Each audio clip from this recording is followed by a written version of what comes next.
To thank you all once again for coming. And Lina, thank you for recording this presentation. We'll be able to share it out on our YouTube page afterwards. So again, my name is Andrew. I am the health program manager here at MAHA, Midwest Asian Health Association.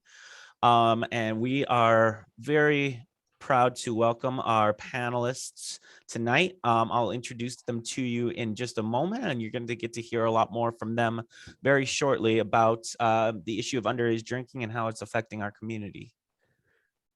So, a little bit first about what is MAHA. MAHA, we are a nonprofit organization. We work on reducing health disparities for underserved low-income populations. Since we are located in Chinatown, we do have quite a number of clients in the Chinese and also Asian American population. And so we aim to provide culturally and linguistically appropriate services for all. We also do have community outreach, education, screening, immunizations, and we also provide referrals to a number of different services, such as substance abuse prevention, mental health services, problem gambling, trauma-informed care, bullying, suicide prevention. We have a employment program, as well as a health insurance navigator and community health screening. So we want to provide these services to everybody as much as possible in culturally and sensitive and linguistically appropriate ways. Part of what MAHA is also doing is working on substance abuse prevention. We founded a coalition in 2014 under MAHA called McK-UDOS, or the McKinley Park Underage Drinking and Other Substances Coalition. The purpose of this coalition is to address underage drinking and specifically drinking and marijuana use amongst youth in the McKinley Park and surrounding neighborhoods. We are being funded by a CDC drug-free communities program and a SAMHSA Stop Act grant. So getting on to the main event here. Here is our panelist crew. We're going to start off with Mr. Carlos Rodriguez. I have a little bit of information for you about all of them. So Carlos was born and raised in Albuquerque, New Mexico. He has been working as a program director here at WestCare in Illinois, working in the fields of child welfare, criminal justice, and substance abuse since 1993. He provides and possesses extensive experience in working with high-risk populations. Carlos has worked with in a variety of capacities, including intake case manager, outreach specialist, program administrator, ombudsman, clinical coordinator, and director of outreach. He's served on the board of Illinois Balanced and Restorative Justice Institute.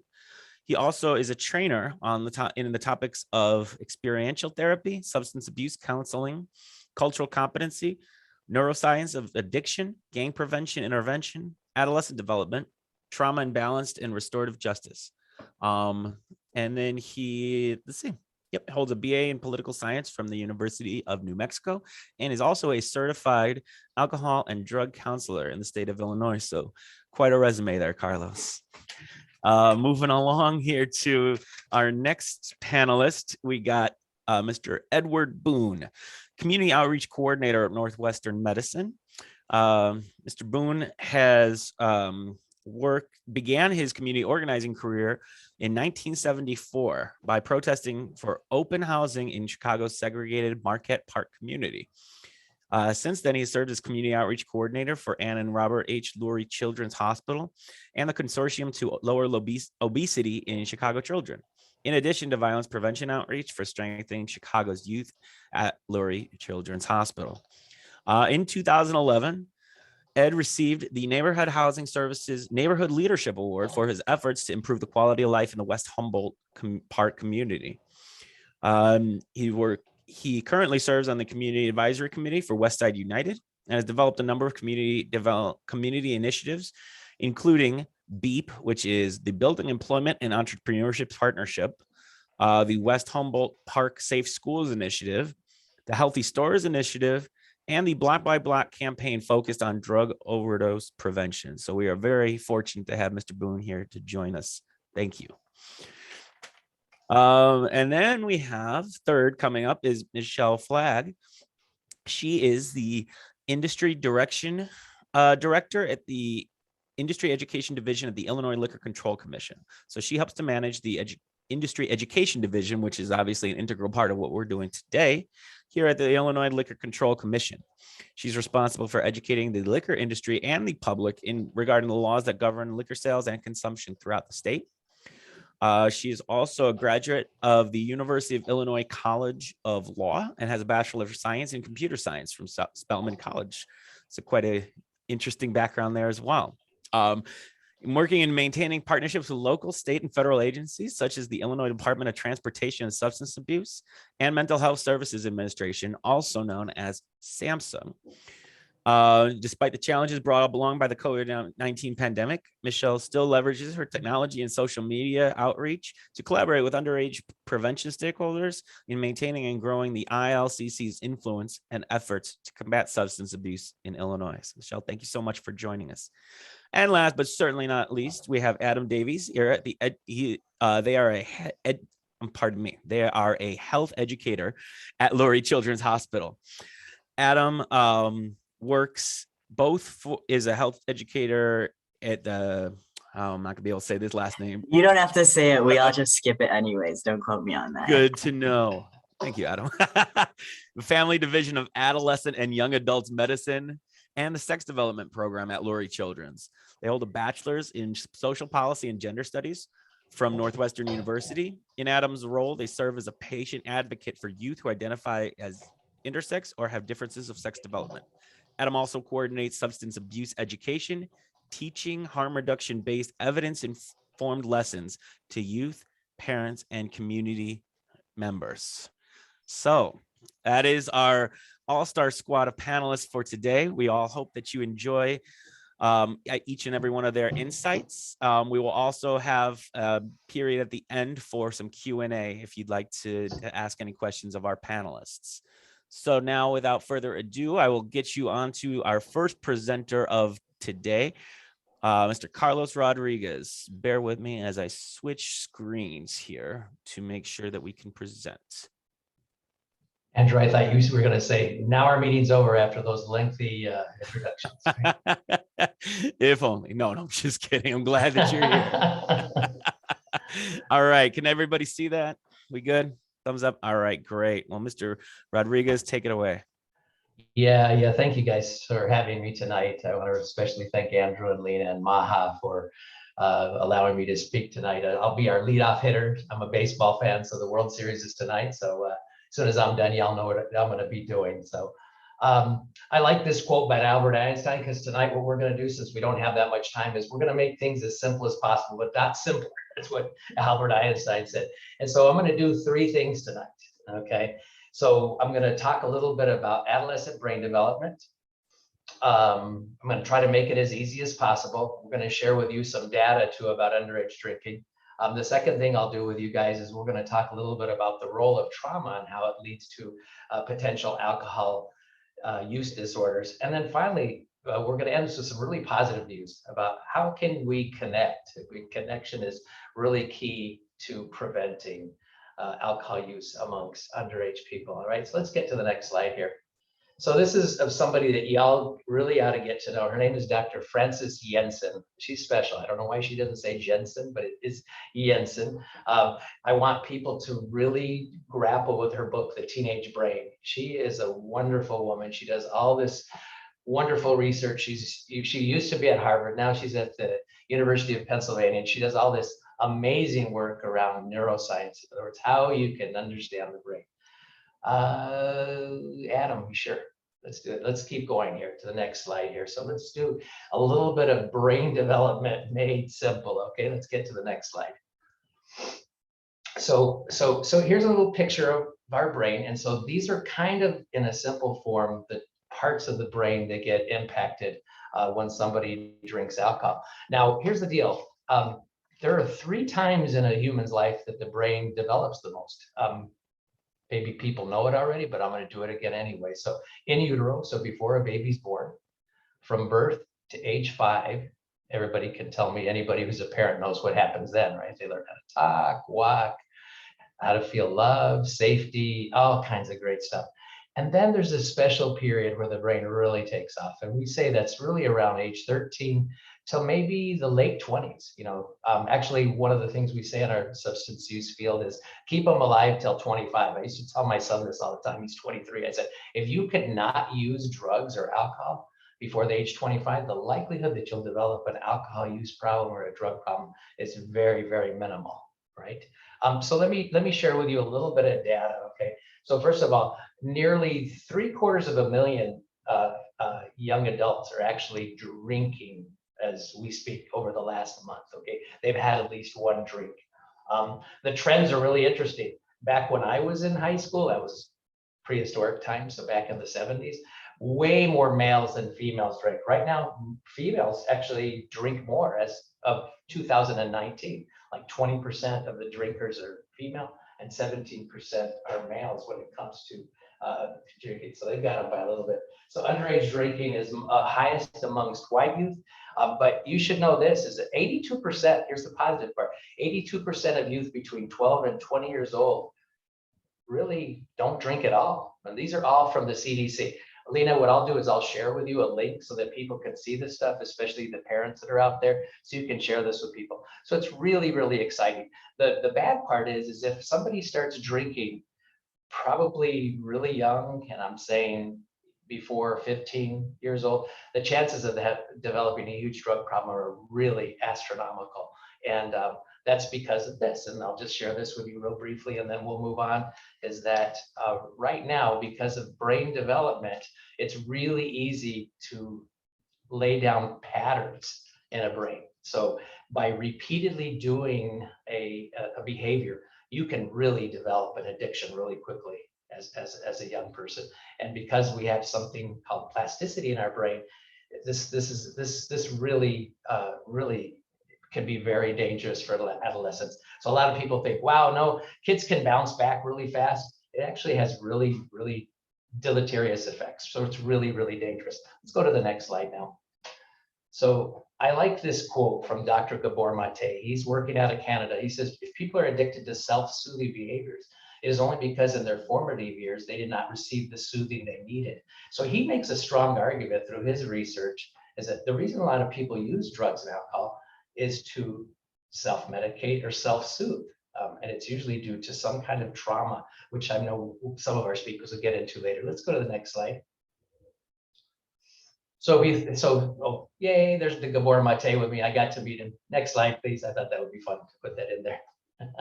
So we're going to talk a little bit about our mouse friends. Our mouse friends are great because we can really study really easily how the brain works. Let's go to the next slide. So this is one of my heroes, Dr. Bruce Alexander. If you go to the next slide, I'll tell you what he did. Dr. Bruce Alexander took apart all these studies about rats, and they found out there's all these rats that they studied back in the 70s and 80s. They had all these, there were certain rats, there were risk-taking rats, and some of them that weren't. But look at these cages these rats in. They were really, really in bad situations. Next slide, please. So Dr. Bruce Alexander said, hey, when I did the studies, and I found out that when they tested these rats, they put like a bottle of morphine and a bottle of water in the cage. Guess what they did? Next slide, please. The rats were 100% addicted.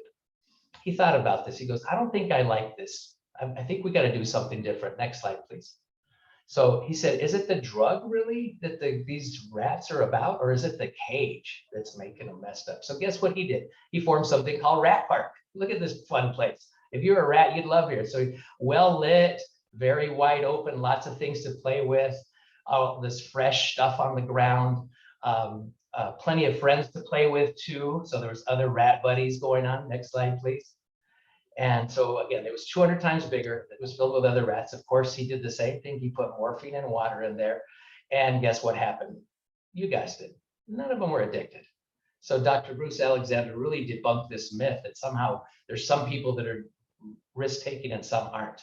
He really talked about addiction is not about our chemicals. It's really about our cages and the situations we're in.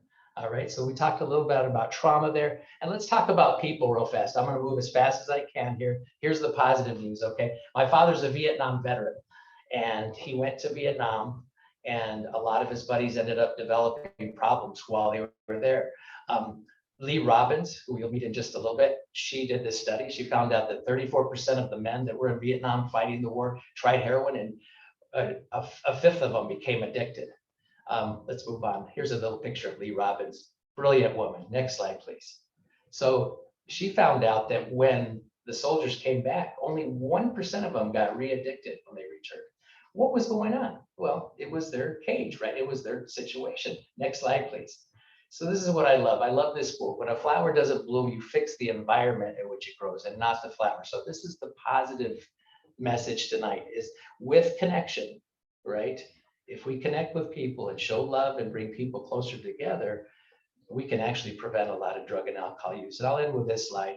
And I love this African proverb. Many of you only know the first part of it, but for some reason, they knock out the rest. Everybody's heard it takes a village to raise a child. Well, actually, the rest of the proverb, it says, the child who is not embraced by the village will burn it down to feel its warmth. So a lot of young people that are using drugs, using alcohol, getting involved in gangs, a lot of them really aren't being embraced by us. And so instead of pushing them away, we need to bring them closer. So anyway, I hope this is helpful. I will defer to the rest of my panel. I hope we get a really good conversation tonight together. Thanks. Thank you so much, Mr. Carlos Rodriguez. We really appreciate that presentation and those insights into the adolescent brain. And yes, absolutely important to note that it is not often about the person, rather the situation in which they find themselves in. Great. So moving along here, our next presentation will be provided here by Ed Boone. So I'm going to set that up right now. Let me make sure that y'all can see. All right. Is everybody able to see that? All right, great. Great. Hello, everyone. My name is Ed Boone. I'm with McK-UDOS. Can we go to the next slide, please? Of course. Yep. I'm with McK-UDOS, which is the statewide unintentional drug overdose reporting system. And we're a data surveillance system. And what we do is that basically our goal is to get information from the coroner's offices related to overdose deaths across the state and disseminate that information back out to our community partners. We also have a similar project called the IVDRS, which operates in the same manner as McK-UDOS, getting homicide and violent death data and providing that information to residents. Next slide, please. Mm-hmm. We basically get our information from, as I say, coroner's offices, from death certificates, coroner's offices, toxicology reports in 57 counties across the state.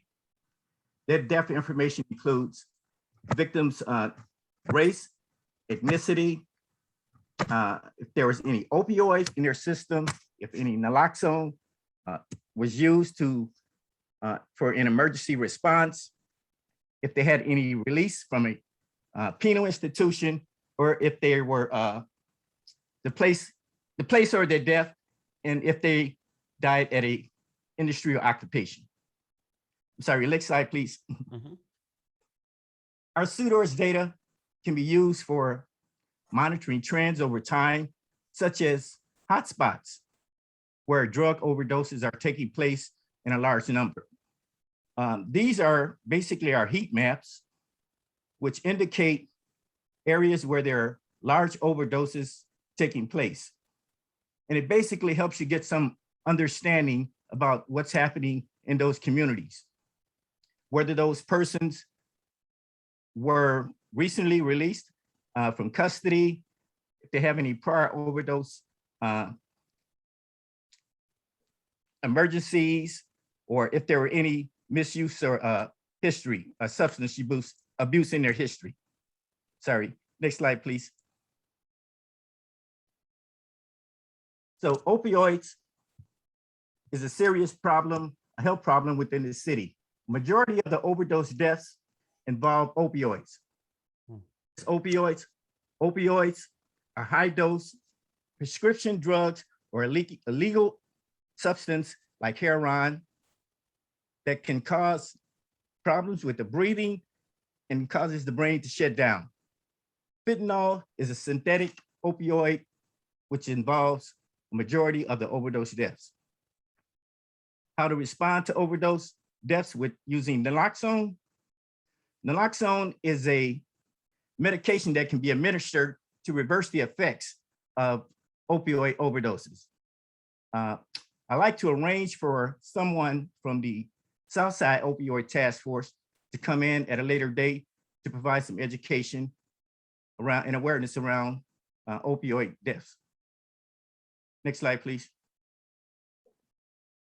This is basically a map showing the EMS responses for opioid-related deaths across the city.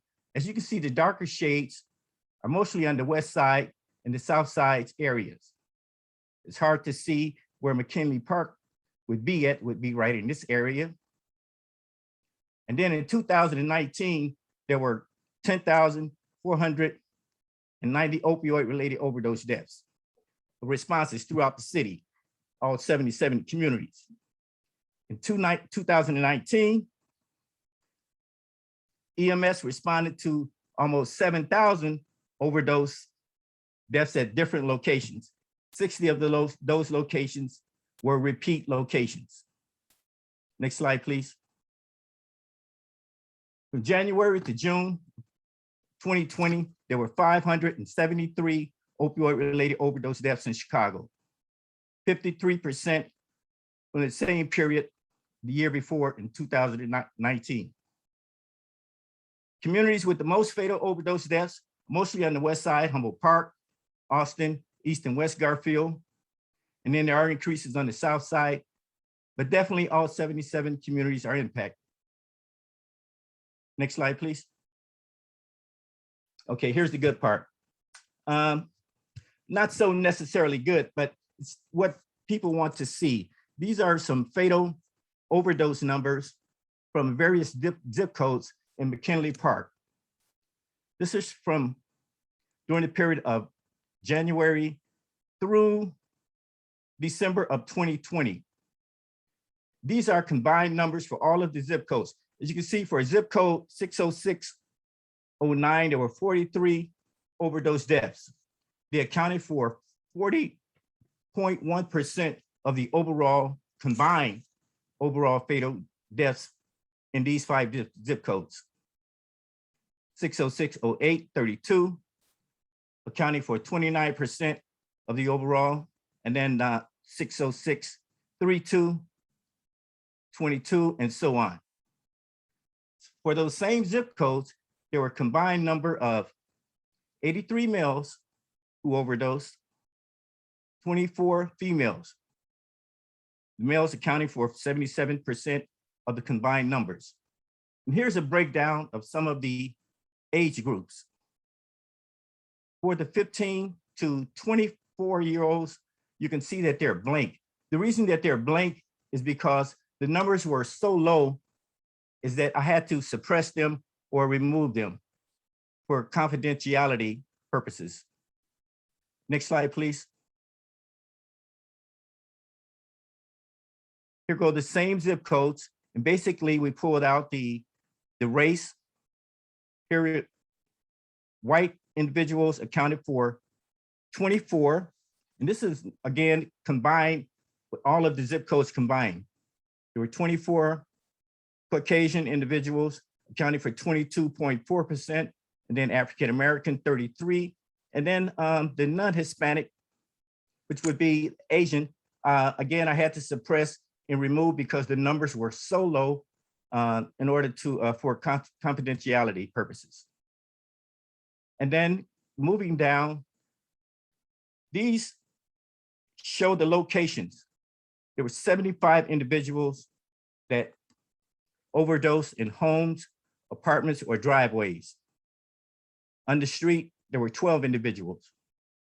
And then other places, other locations, House Park, 14. And then here goes some other circumstances. Were they ever treated for prior drug use? There were 4. And then some of these, I just had to, the numbers were so low that they're pretty much depressed. suppressed. Next slide, please. So just looking at violence in those zip codes or across the city. In the city of Chicago, violent deaths from January through September of 2019 accounted for 350 violent deaths. From January through September of 2020, there were 525 homicides.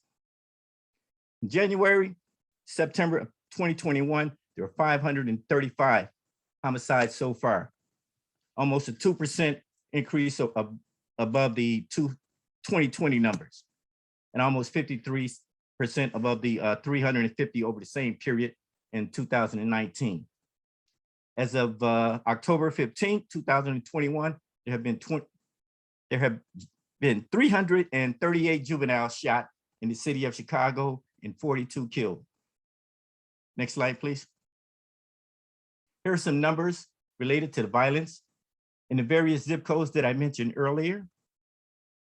As you can see, suicides are in the same category as homicides. When we think about violent deaths, we think about homicides, suicides also.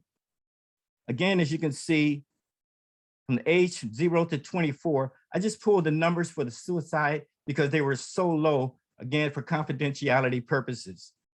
And then their homicides, there were 38. Back to the suicides, there were 26 overall. That's combined 5 zip codes, 26. Homicides, 38. Undetermined intent, 4. There was no cause found. And then for the 24 to 44 age group, there were 13 suicides, 12 homicides, and so on. Moving down to the 65 and the age group, the numbers were so low again that I had to remove them for confidentiality purposes. For the gender, there were 21 males that accounted for the suicides in those combined zip codes, and 5 females. And then for the homicides, there were 31 for those same zip codes.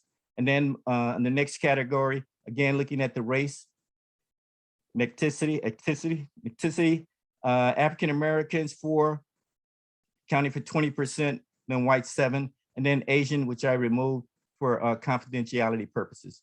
Next slide, please. Here are some other categories, some characteristics that we pulled out, whether individuals were married or they were divorced, even their education, looking at the educations of some of those individuals that have passed away. For the homicides, you can see for 38, looking at the 9th to 12th grade educations.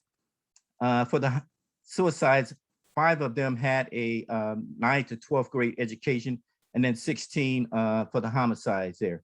So it gives you some insight into their education and their marital status. Next slide, please. And then finally, the type of weapon that was used, whether it was sharp object, whether it was a gun, strangulation, drowning, and various ones. A lot of the information, again, you'll see 0, 0, 0, because I removed them for, again, confidentiality purposes. Next slide, please. And then here again, injury location in terms and related to the violence, individuals on the street. For the homicides, there were 22 were killed on the street, sidewalks, or in an alley, industrial area. There was 1, which I should have pulled that number. And then on public transportation or a bus, on hospital, those numbers are very low. Those should have been pulled out, but that's basically it. Next slide, please. And then thinking about prevention, what we can do in our communities is participate in coalitions and groups that are working to prevent substance abuse and violence, and to support the availability of naloxone, Narcan, the medication that reverses opioid overdoses, and then to avoid sitting in cars for long periods of time, and to avoid driving too close to other cars in front of you. And if walking, avoid wearing headphones. Next slide, please. And again, here is my contact information. Thank you. All right. Well, thank you very much. I appreciate it, Ed. Appreciate your insights and all of that into the statistics regarding what's going on in our community here in McKinley Park. So next up, we have Michelle Flagg. And let me get this presentation loaded up for everybody. Okay. Is everybody able to see that then? Okay. Well, Michelle, without further ado, I will turn it over to you. Okay, so we're just finishing up with the College Town Summit, which we held last Thursday. And the focus for this year was on parents and parents of college-bound students and how to get them prepared for the conversation on underage drinking. So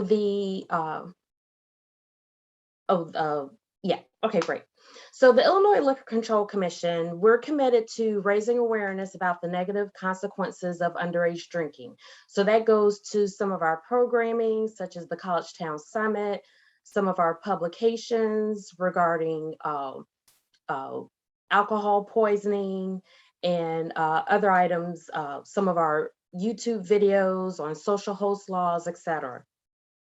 But national surveys have shown that most underage access to alcohol comes from of-age family and friends. And this is where social host liability can play a role in preventing underage drinking. So some of the programs that we've had or some of the topics have dealt with social host liability laws, just so that parents and other adults are aware of some of the consequences of serving alcohol to underage individuals on their property. In 2020, we held a webinar on social host law in Illinois, and you can access the webinar on our YouTube channel.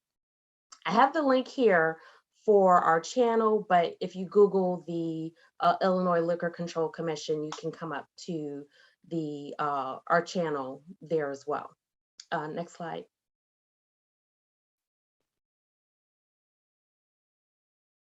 So with the social host, social host laws, they play a critical role in curbing underage drinking. And one of those reasons is because it lets parents and again, other adults aware of some of the consequences of drinking or providing liquor to underage persons on their property. Awareness of the existence of social host laws, that helps to lead to greater compliance. Now, one item, the Illinois Youth Survey, which a lot of organizations are aware of because they use that data to target their outreach and those types of activities. It provides data to identify the source of youth access to alcohol. And the studies have shown that social access to alcohol can be greater than retail access. So although we have our enforcement division that will check with retail establishments as to whether or not they're serving alcohol to underage, to minors, or and then we also have our BASSET training regarding responsible beverage service. The studies still show that social access to alcohol can be greater than that retail access or access at a restaurant, etc. Next slide. And hopefully you can see this next slide. But what I will do is point out a couple of the numbers here, just in case you can't quite see them. So this topic, and I pulled this from the Illinois Youth Survey. This refers to, this is a section that covers the alcohol source type.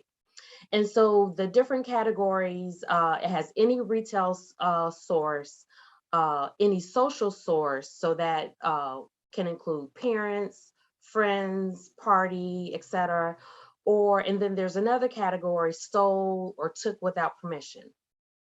And if you look at the survey, and it breaks it down as to 8th grade, 10th grade, and 12th grade.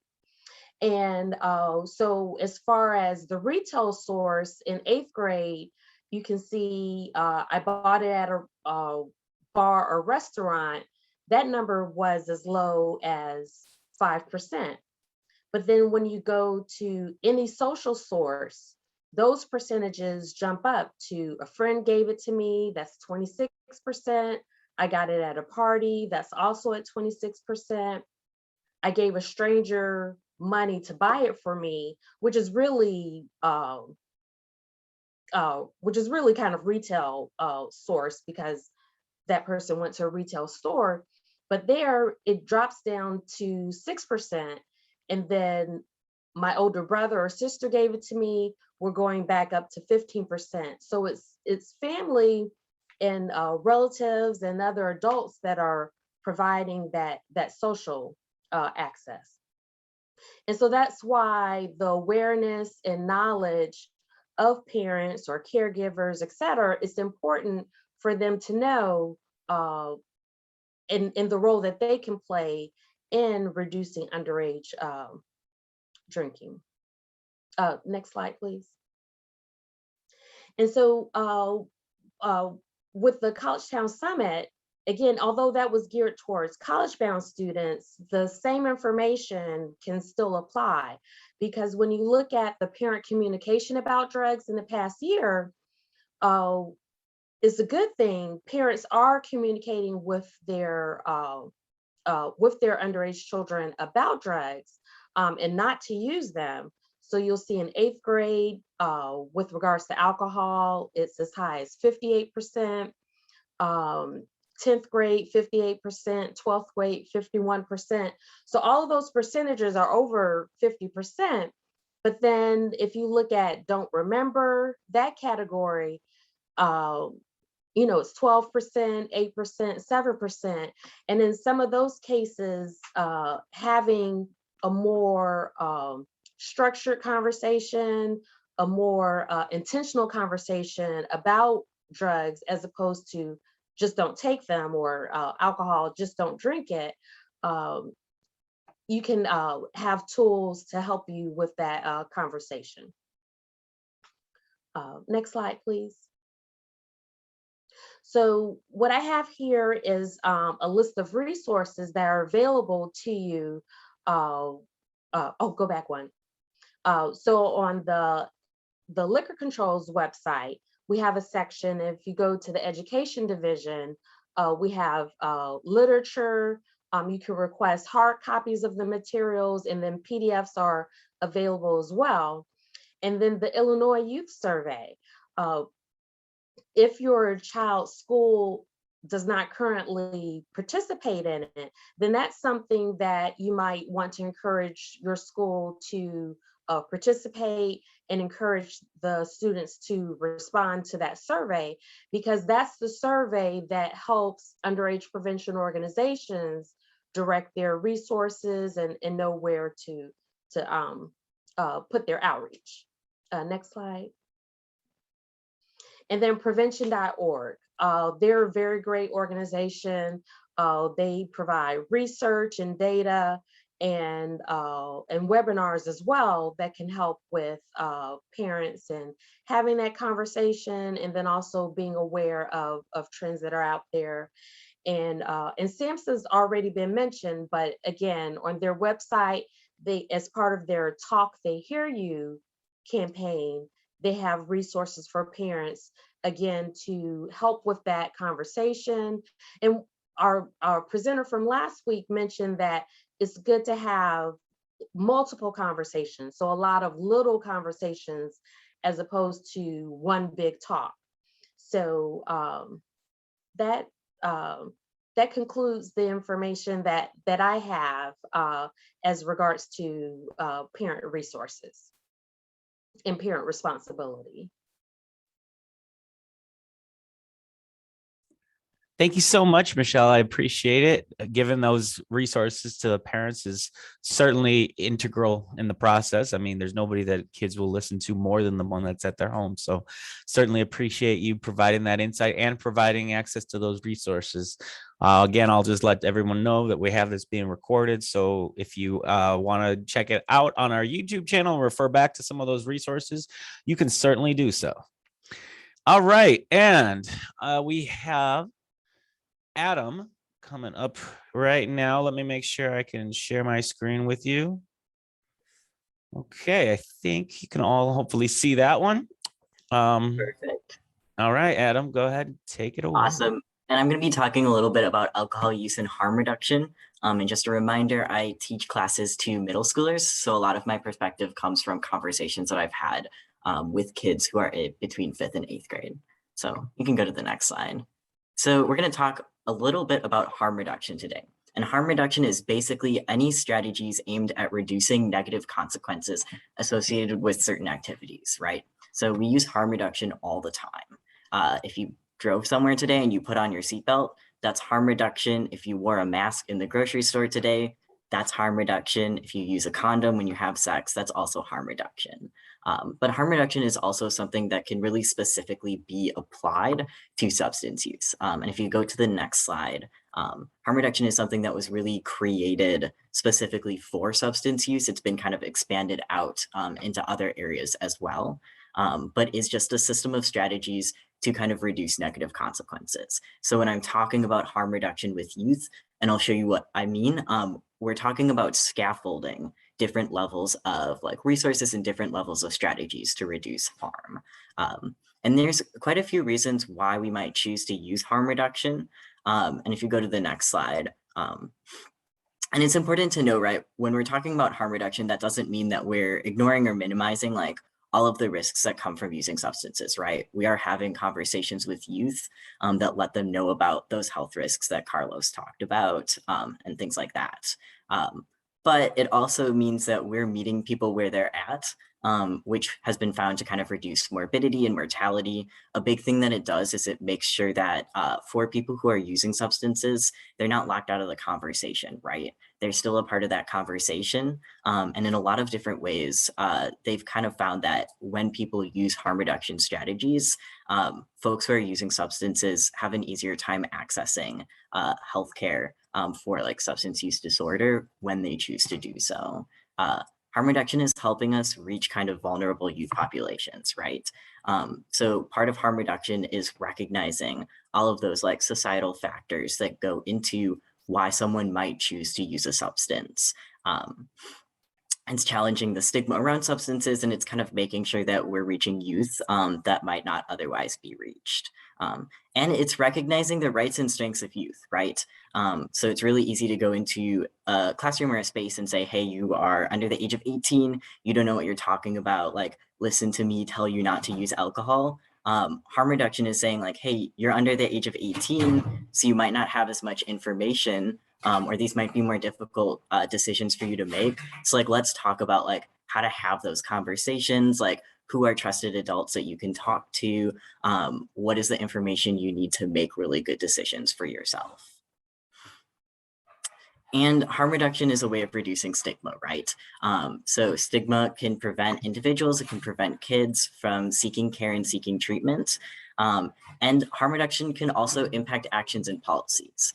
So an example of that came to my mind, right, is when we reduced stigma around cannabis use, and when people kind of realized some of the ways that like racism had been used to kind of control cannabis.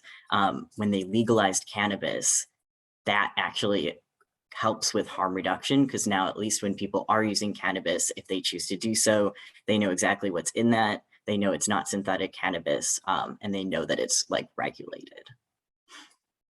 Next slide. So these are some of the conversations that we're having with youth when it comes to safety. Always, always, always the first line is delaying or avoiding, right? And I think Carlos said 25, that's kind of the ages that I run for are 21 and 25 as well, right? So letting youth know that the safest thing to do is to avoid using alcohol. if they choose to use alcohol, delaying that until 21 or 25 and letting them know why, right? Delaying till 21 would be because it would reduce risk for like legal harm. Delaying until 25 is because the brain is developing up until that age. And the youth that I talk to, they get that, right? They go, oh, like, okay, so like it might be better to wait as long as I can to use alcohol to kind of give my brain as much of a chance as I can. And part of this too, I think for parents is modeling what this looks like, right? And so I always ask youth to point out to me like, or to think in their head, like who is an adult in their life who models healthy alcohol use? Maybe it's someone who is abstaining from alcohol use. Maybe it's someone who has like 1 or 2 drinks at night with dinner and drinks a lot of water and does so in a way that's healthy. And then they can identify that and kind of follow that pattern as well. I always use my grandma. She had a glass of red wine every night with dinner without fail. And that was an example of like responsible alcohol use. We also talk to youth about not mixing substances as well, right?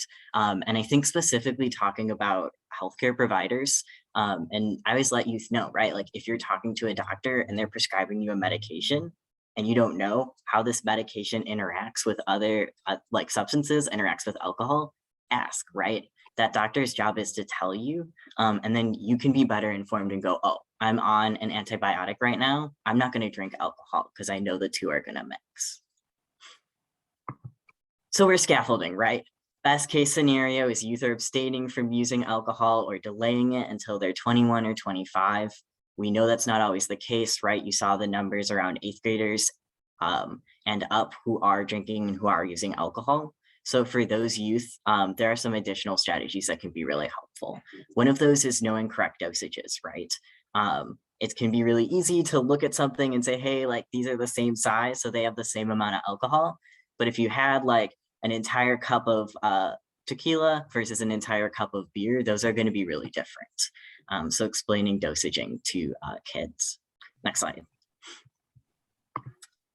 And then talking to kids about responding to an emergency. And I can tell you for 5th graders, this is a little bit like, well, like this is never going to happen. And then by the time you get to 8th grade, you get like 3 or 4 kids who are already like have experience with someone in their life who's experienced alcohol poisoning, or they've been at parties and things like that. And so it's really important information to give them. You can go to the next slide. I'll cover all 3 of those. Teaching kids about the symptoms of alcohol poisoning, right? And I always talk about it like a friend, right? It's like, if you ever notice a friend and you see any of these things happening, like, here's what to look for. And if you go on the next slide, it's here's what to do. And this is where our adults are really, really important, right? Is if you are under the age of 18 and there's an alcohol related emergency, that's a really big thing. And that's a really difficult thing to navigate for a youth. And so if they are able to identify a trusted adult who they can call in an alcohol related emergency, or if they're able to identify a trusted adult where they show up at a party and there's alcohol and they're feeling pressured to drink and they didn't want to drink, that could be a really great way for them to kind of get that additional help and support there. And we teach youth the recovery position as well.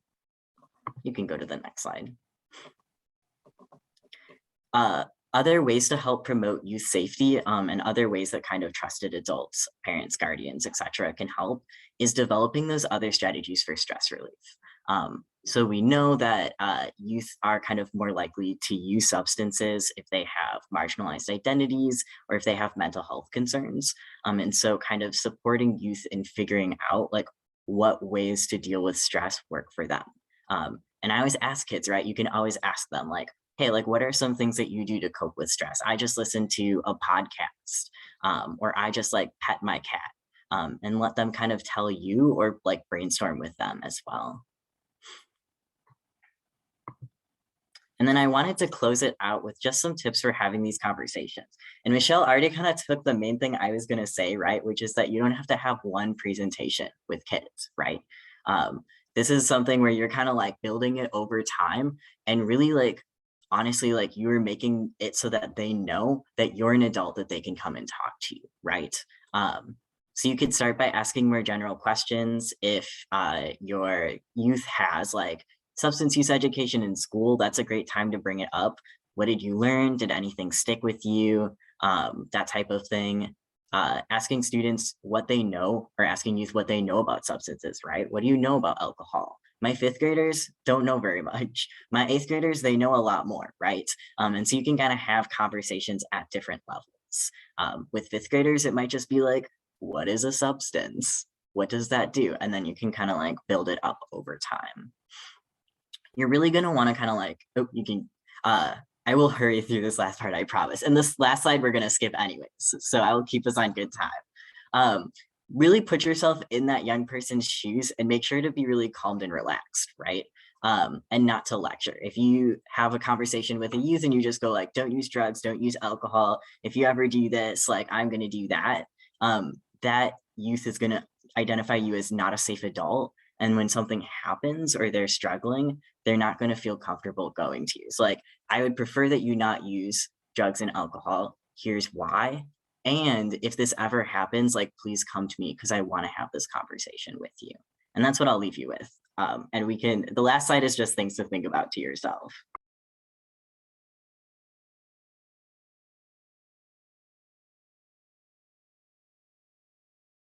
Okay, Adam, thank you so much for that presentation as well. And, you know, it's like, that's a great way to wrap it up, especially with Michelle, about talking, you know, with your kids, how to engage with them, how to relate with them. All of this is super important information. So appreciate your insights, and as well as all of our other panelists this evening. So as we have a little tiny bit of time left, if anybody has any questions for our panelists, feel free to stick around, ask them. I'll give you guys a couple minutes to see if you have anything. Otherwise, we can go ahead and close it up. I don't have a question, but I definitely have to talk to Adam offline because I have a 5th grader. And, you know, I was kind of wrecking as we were having the conversation last week. I was kind of wrecking my brain on how to approach it at that age group. So I'll definitely, I'm looking forward to contacting you for those ideas. And then I'm a den leader for the my son's Cub Scout pack.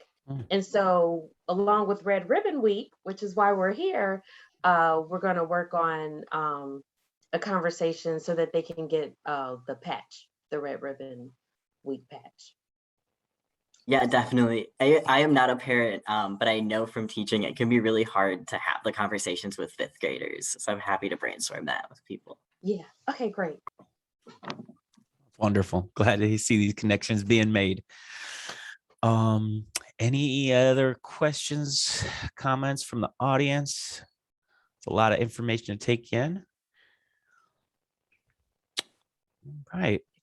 Well, if any of you that have been in attendance would like to follow up later on, get some contact information from any of our panelists, we will be happy to, you know, provide that to you as well.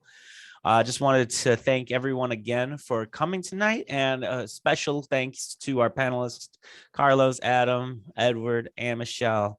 All of them, you did a great job. We really appreciate you taking the time to talk with us about about the issue of underage drinking and how we can help to alleviate some of the problems that have been coming through.